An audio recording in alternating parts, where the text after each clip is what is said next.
अरे सुनाओ का बच्चा हमें सुना। बनाओ तनी खइली सुना बुढ़ऊ दादा हो बनाओ तनी खइली।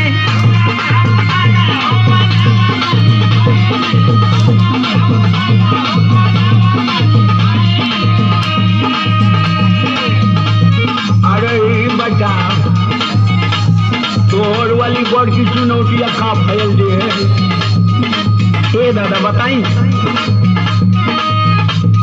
मेहर ना चुनौती के ले धइले बाबे चैनी बनाव तनी खइली।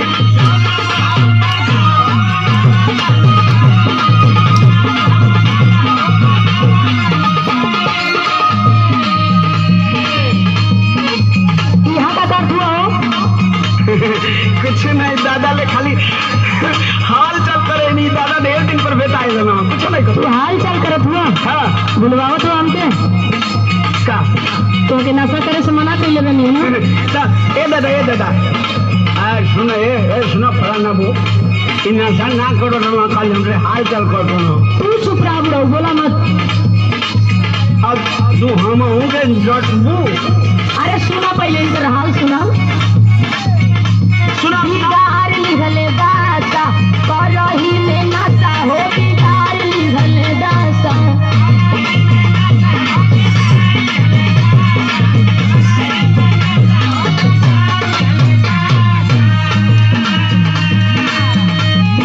हीरो जैसन लागत रहला हो गइला बतासा बिगाड़ लिखले दासा।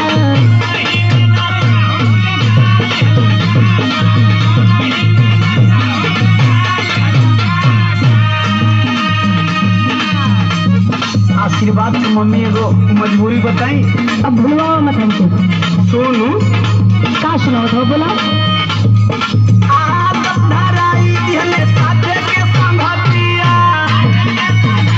अच्छा ये कैसा आदत है जो छूट ना सकत हो?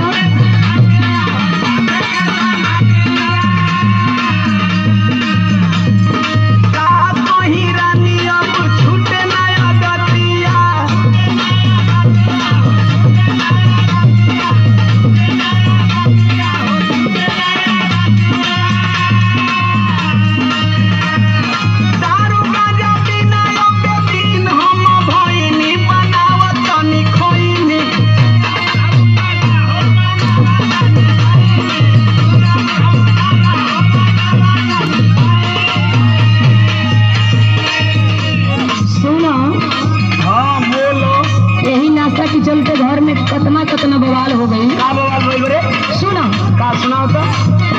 नशे के चलते लागल घरवा में बखरा। अरे ना बड़का कमाना है सुना हम क्या मत कर दो। अरे तोहर गलत भरम बा।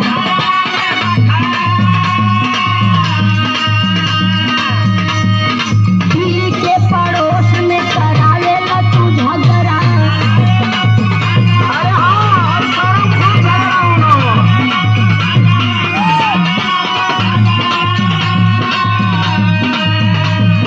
दारू गांजा पी के रोटी करे ला तमाशा बिगाड़ लिखला दासा।